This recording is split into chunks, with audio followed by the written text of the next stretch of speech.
Good evening and welcome to the Nightly News, brought to you by St. Rose Television at the College of St. Rose. Today is November 4th, 2019. I'm David Meister. And I'm Leanne Demartino. Let's get into this week's news. This week we will be talking about the Ailing Health Center, the now open Michelle Cuozzo-Borsanek House, Perry from Camelot, English Department Works in Progress, and the November to Remember. The Health Services Office here at the college is currently operating under limited hours. To compensate for this setback, college vans are running a shuttle service to local urgent cares. The shuttle will leave Mondays and Wednesdays at 9:05 and 11:50, and on Tuesdays and Thursdays it will be 9:45 and 10:10. It is imperative to note, however, that this schedule will only be run if there is a driver available to facilitate the shuttling. The Michelle Cuozzo-Borsanek 1980 house is now formally opened here at the college. The ceremony on November 1st had a number of attendees, and Borsanek said that she is happy to be part of such an innovative celebration to celebrate women's leadership at the college she once attended. At the most recent Student Association meeting, it was discussed that Perry, a longtime Camelot Room employee, was not actually fired despite student understanding. The Dining Services Office has asked that all students please refrain from getting involved in the issue at this time. The English Department's next Works in Progress session is November 13th in Lally. Barbara Ungar, Brian Sweeney, and Yuri Don will share from their most recent writings. Come for a preview of poetry from Ungar and a co-talk between Sweeney and Don on mesmerism.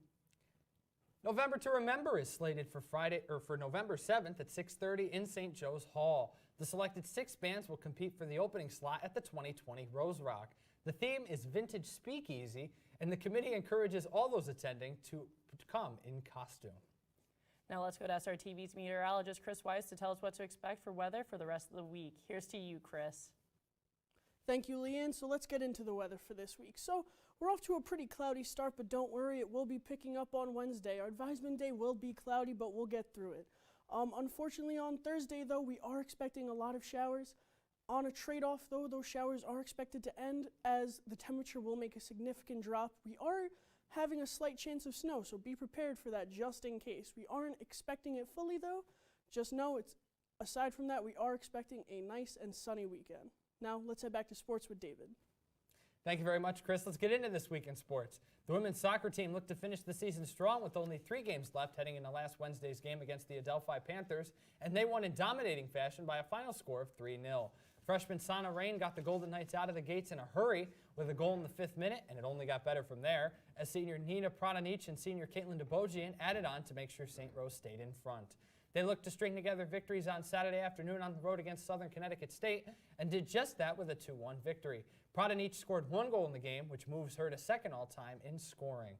The 2 wins move up the team to 13-2-1, and they will close out the regular season at home Tuesday against the New Haven Chargers. Kickoff is slated for 6 p.m. Keeping it on the pitch for men's soccer, they too have had a successful season up to this point. They look to extend their win streak to 2 on Tuesday night against the St. Michael's Purple Knights and did just that with a 1-0 victory. Not only did this game secure the team a spot in this year's NE10 tournament, it also marked the team's 10th victory on the season, which is a mark never achieved before in St. Rose history. They look to ride that momentum into Saturday's home match, which was also senior day, against the American International Yellow Jackets, but they played to a 1-1 draw in double overtime. Before the match, the team recognized its 5 seniors. The win and draw pushed their record up to 10-4-2, and they'll finish up the regular season on Wednesday on the road against the Adelphi Panthers. And finally, the women's volleyball team had 5 games left to go on their year heading into last Friday's road game against the Franklin Pierce Ravens, but they could not get the victory, falling 3-0. Senior Stevie Schweitzer recorded 15 kills to lead the team's offense. They look to bounce back and snap their 3-game losing streak on Saturday against the Southern New Hampshire Penmen, but they fell 3-1. The 2 losses dropped their record down to 10-15, and they'll be home for their next match on Friday the 8th against the St. Anselm Hawks. That'll be Fan Appreciation Night, and that all gets started at 7 p.m. And as always, our sports footage is courtesy of the College of St. Rose's Athletics Department. Visit GoGoldenKnights.com to watch the Golden Knights both live and on demand on NE10 Now. To the viewers at home, thanks for watching. I'm Leanne Demartino. I'm David Meister. And I'm Chris Weiss. For more information on any of our stories, take a look at the Chronicle, the St. Rose newspaper, both in print and online. See you next week. Have a great night, everybody. Until next time.